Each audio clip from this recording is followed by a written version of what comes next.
Hello and welcome back to the Dune Minute Podcast, your place to dive deep minute by minute into the cinematic adaptation of Frank Herbert's world of Dune. I am one of your hosts, Zach. And I'm John. And we are here again, as always, to talk about Dune Part 2. Just had a little fire alarm. Not a fire alarm. Smoke detector. Smoke detector's being annoying as fuck because the battery's dead. Yeah. It would have been an opportune moment to start a fire in your home. I missed out. I really know that you just have a lot of arson tendencies to like. It's been a while. I haven't done a good arson in a long time. Jesus Christ.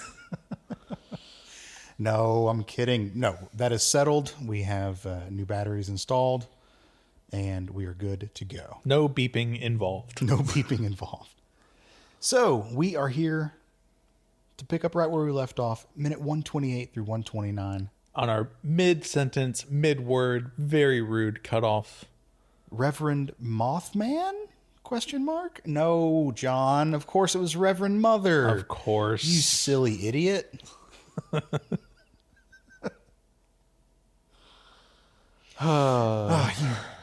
dumb, beautiful idiot. Why would they say Reverend Mothman? I don't know. Maybe Denis just a fan of cryptids. That would be really fun if just a random Mothman appeared in Dune. Yeah. No, so the whole quote is, "You've been preparing me my whole life, Reverend Mother." Now, yesterday I kind of talked about how there may be one more layer to this. Like, I said that she kind of snapped back into Bene Gesserit mode. Yep. You said she was accepting her lot in life, basically. When you hear the full quote, I sense a lot of snark in this. Oh, there's definitely like some spite in there. Oh, man. Because she's recognized, I'm just your bitch. Yeah, she's like, fuck you. Yeah. And she kind of stares Gaius Helmholtz down for a couple seconds, and maybe longer, but all we know is that we cut from Kaitan back to Arrakis. Right. Everything is tan again. It's dark. It's perfect. It's hard to see. But what we do see is someone out of focus because they're too close to the camera, stuffing stuff into a bag. Yep. And in the background, in the shadows, is the very pale but tattooed face of Jessica. Yeah. And she's kind of in her, like, casual Friday Reverend Mother robes. Yep. Yeah, the big mom squad headgear is gone. Yep. No but veils. She's standing there with her arms crossed, kind of just looking at... She looks very comfortable. At this person who is Chani stuffing this bag. Man, I think we've said this about every single costume, but most of these costumes look comfortable as hell. Or at least the robes that we see. Mm-hmm. And I'm not a robe guy. I have a bathrobe and I use it sometimes, but I'm never I don't have the leisure time in my life. You're not casually hanging out in a robe. No. I don't think my roommate would appreciate it.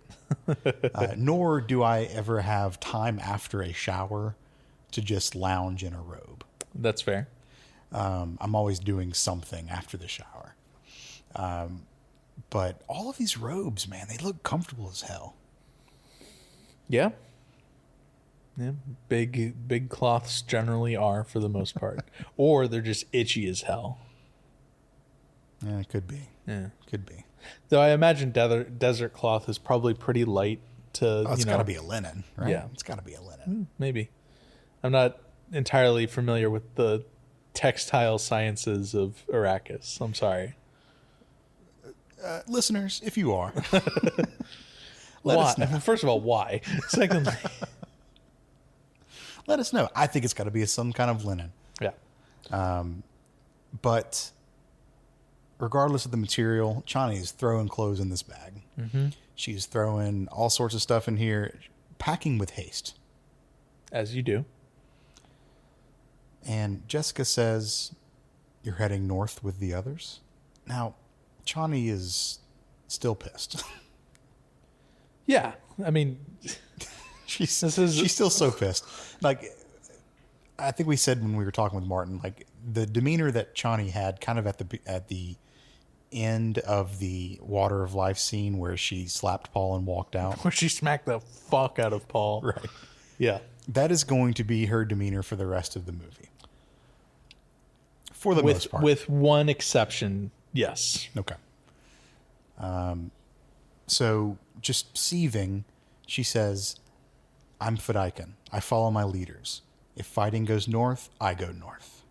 Jessica's trying to, I guess, smooth things over or make amends or something here. She's speaking on behalf of her son, where she's like, well, Paul didn't have a choice. And Chani's just not having it. She's like, I don't give a fuck about him. I'm fighting for my people. Truth be told, I'm a little bit on Chani's side here. Paul did have lots of choices. Yep. He didn't have to do all this. He didn't have to, but he still did. He still did. So, You'll never lose me, Paul Atreides. Not as long as you stay who you are. Yes. My love is so conditional, unconditional love. My love is unconditional except for this one big fucking condition. Yes, I will not be fighting for him. I'm fighting for my people. And I love that Jessica just like changes the subject really quick. Well, good luck. Yeah. She just kind of like nods to this and goes, well, I came here to wish you luck. Chani, in a very, snappy, snarky way, basically is like, hey, I'd do the same, but, clearly your shit's all sorted out. You're good. Yeah, which she specifically says, I'd wish you the same, but it seems you've won your battle. Yeah, and again, she's right. Yeah. Chani is in the right here. This is what Jessica wanted. Mm-hmm. This is what Gurney wanted. This is what Paul, it took some convincing, but this is what ultimately he wanted. This is what the rest of the Bene Gesserit wanted. They wanted to, get this whole Lisan al-Gaib thing going. Yeah. I think Jessica took it farther than they wanted it to go, but ultimately... Further quicker. Yeah. But ultimately, the Missionaria Productiva worked. Yeah, it did. A little too well. So I think Chani is so well within her right to be fucking pissed right now. Because she, as our, surrogate naysayer, the opposite of Stilgar, she is the, supposed to be the level-headed, unreligiously biased person in the Fremen here. And she is seeing their entire culture being used as a pawn, and just like, she can't turn back now. This is it. It's done. Who'd have thought this would ever happen? Certainly not the author of the story. Now, when Chani says this, but it seems you've won your battle. Did you pick up on the quick little eye roll that Jessica gave? Yep. Well, so there's a quick little eye roll, and then there was also some, as Chani is saying this, she's like beginning to leave the room, and she's like pretty fronted up on Jessica. So they're pretty close to each other, very WWE style almost. Still very like fronted up against her, and Chani then just like storms out of the room. Yeah. Jessica's like, whatever, you're a fucking teenager, you're gonna be an angsty little bitch, fine. And then we don't sit here long. We get one of the most visually pleasing scenes in this entire movie. It's so good. We're back in space, John. Space. And not only are we back in space, we get an egg ship. Egg. Yeah, it's just a much larger version of the Herald's ship from part one. It was, and I opened up part one again and made sure that they were the same design. Mm-hmm. However, this one is chromed the fuck out, dude. The Imperium, especially the Emperor, or specifically the Emperor, loves fucking chrome. Do you think there's an Imperial chrome shop in Alabama that just does all this for them? Have you ever seen what it takes to like chrome a bumper on a car. It's a lot. Yeah, it's not just like a You're not material. just shining it. You're not buffing it or anything. Well, no, it's like a special material that you put on there, and it is a lot of fucking polishing. Sure, but It it's goes not. into it. What I'm saying is like you're not just taking it and just shining it. Like No. you got to do a lot. Yeah, and it takes a long time just to do like the little pieces on a car that you would see. Now, this ship is fucking massive. Yeah. It is so much larger than the Herald ship that we saw earlier. Right. I think there's no like quantifiable size, but Well, Art and here's Soul, an analogy. Well, I was going to say, but Art and Soul does say that they wanted it to be several factors larger than the ship that we saw in part 1. And it is. So here's the analogy that came into my head. If we're comparing them to eggs, because they do look like, little egg ships. Egg. Herald's ship would be a quail egg. This ship would be an ostrich egg. That is the size difference that we're talking about here. Real big. So we get to see this egg from the back, which is not I guess a vantage point that we've really seen before. And it's from the side. I thought we saw the engine on the back. No, this is all side egg. Oh, side egg. All right, cool. Yeah, this is side egg as it's descending into Arrakis's atmosphere. Yeah. And then what you were seeing was the plasma that was forming on the egg as it is going up against the. Oh, are you talking about the round bit? The round part on the back. That's just the round part of the round like side of the egg. Got it. Okay. Yeah. Okay. Got it. No, because I made special note of the like the heat shields as they are like lighting up as it enters the atmosphere, and like all you see like the plasma like fire like start to build up. Beautiful, absolutely fucking beautiful. I love the realism that we get with this. The actual science behind a giant ship entering an atmosphere at like very high speeds. Yeah, it all is real science. Yeah. And if Dune has given us one thing, it has been absolutely gorgeous, fantastic scenes of ships in space, both in Denis Dune and in Prophecy. I'm sorry, John. Did you just compliment Prophecy? Yeah. I will give Prophecy compliments. Note the time. I will give Prophecy compliments where it deserves them. Yes. I will also criticize Prophecy in the many places that it deserves that, in my opinion. However, you cannot say that the scene of the Highliner coming out of subspace in Prophecy is not one of the coolest fucking scenes in any sci-fi show. Well, coming out of the void, but whatever. We won't pick nits on that. It's a space between dimensions. Fucking deal with it. Yeah, it's really good. And I know you noted this as well, or at least maybe not in your actual notes, but you made note of it in your mind. Wonderful sound here. Oh, I've got all sorts Oh my gosh. I've got all sorts of notes about sound because we have. So from the music perspective, it actually starts with Chani and Jessica. Mm-hmm. As Chani is storming out of the room, we start getting like a high-pitched string. Mm-hmm. And then it builds and builds, and we see the ship, and it's like really like orchestrating, building up as the ship is descending. And then we leave space, and we are looking from the ground up. Yeah. There's some binoculars. Through a telescope. Before we leave space, though, I just want to point out we do see the shadow of one of the moons in the background as well. Hard to tell whether it's Muad'Dib or if it is the hand of God, but it is one of the moons in the background. But yes, we are back on the ground now, looking through a telescope up into the sky. And not only do we have the sound of the music, but then we have the two sonic booms of the ship re-entering atmosphere. Yeah.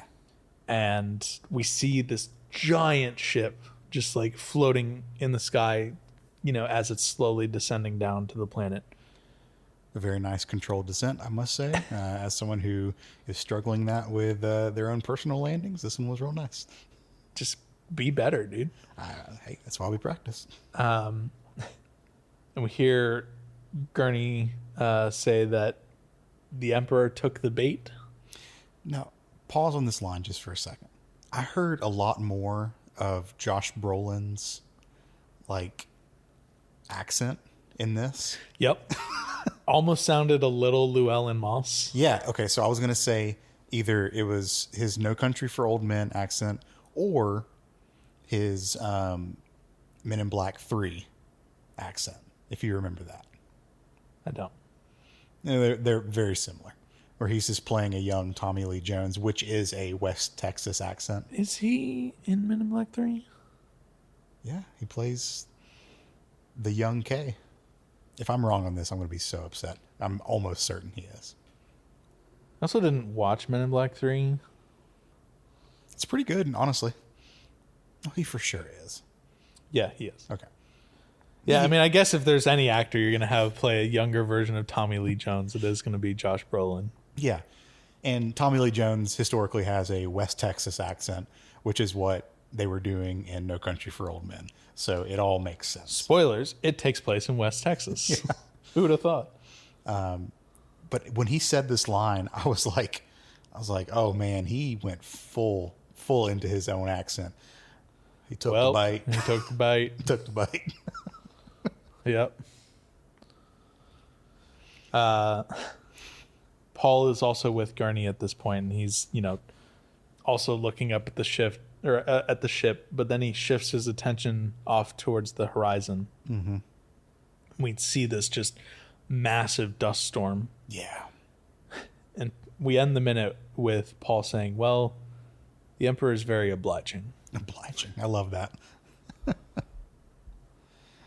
So, yeah, I mean... Good minute. It's not a lot to talk about and to dissect in the minute, but fucking, yeah, okay, the Emperor's here. He has made his way. I guess that's what it... well, hang on. Do we get confirmation on what Paul's message cylinder actually said later in the movie? So what do you think it said? I think it said, I lived, bitch, fight me. Okay. If he was going to elucidate any more, I think he was going to say something like, I challenge you. You need to be here. Spice production is in jeopardy. I know you must pay for the crime of murdering my father. Yeah, saying something like, I know what you did last summer or whatever. I lived, bitch. I have a thing about this minute that I want to talk to you about. Okay, go for it. So in Dune, the book, there's a very notable conversation between Chani and Jessica. And it wouldn't make sense for it to be right now in this moment because Irulan hasn't been introduced to Paul yet. But I think if there was ever a time for Jessica to have said anything about Paul and Chani's relationship for Denis' movie, it would have been now, where in the book there's a conversation about how, like Jessica, Chani will forever be Paul's concubine. Oh, you're talking about the last paragraph of the book. Yeah. The very last moments. Yeah. Where history will call us wives.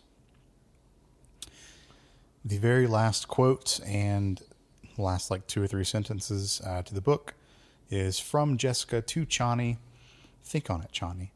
That princess will have the name, yet she'll live as less than a concubine, never to know a moment of tenderness from the man to whom she's bound.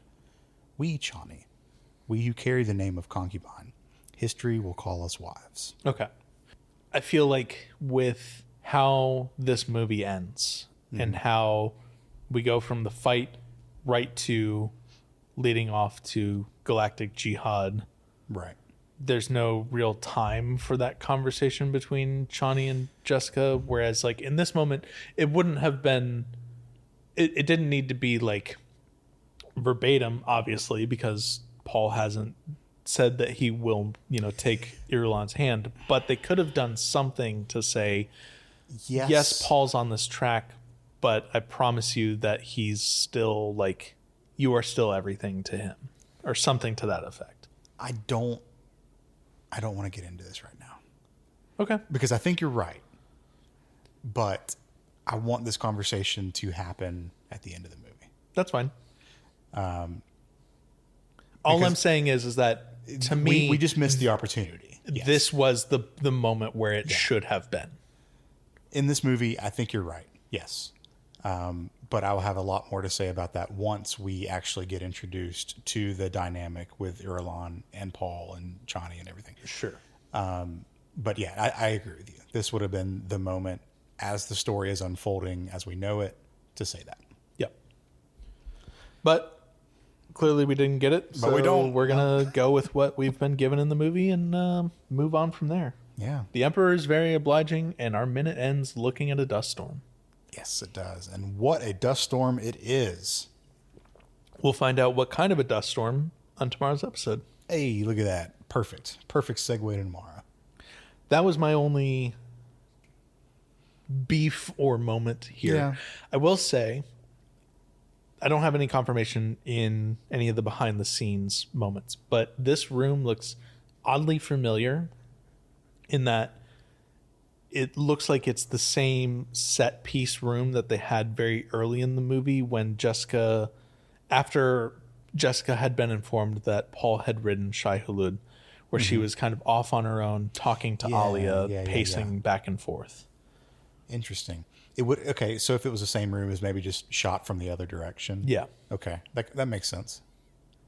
Yeah, I believe that. Why not reuse a room? I mean, you built the set, might as well use it. We didn't see it from this angle. Exactly. Cool. Yeah, no book notes or anything. They talk about the storm as a tactical piece for cover, basically. Well, I guess we'll have to figure that out later. Yeah, it's a little bit later, and I'll have those book notes for when the shit goes down. So. Dun dun dun. Well, if that's gonna do it for today, I think we'll call it there and move on. You can find the Dune Minute online. We are on Blue Sky at duneminute.com. You can email duneminute@gmail.com to get in touch with us that way. We'll see you tomorrow for a Friday episode, and we'll round this week out. All right. See you then. Later.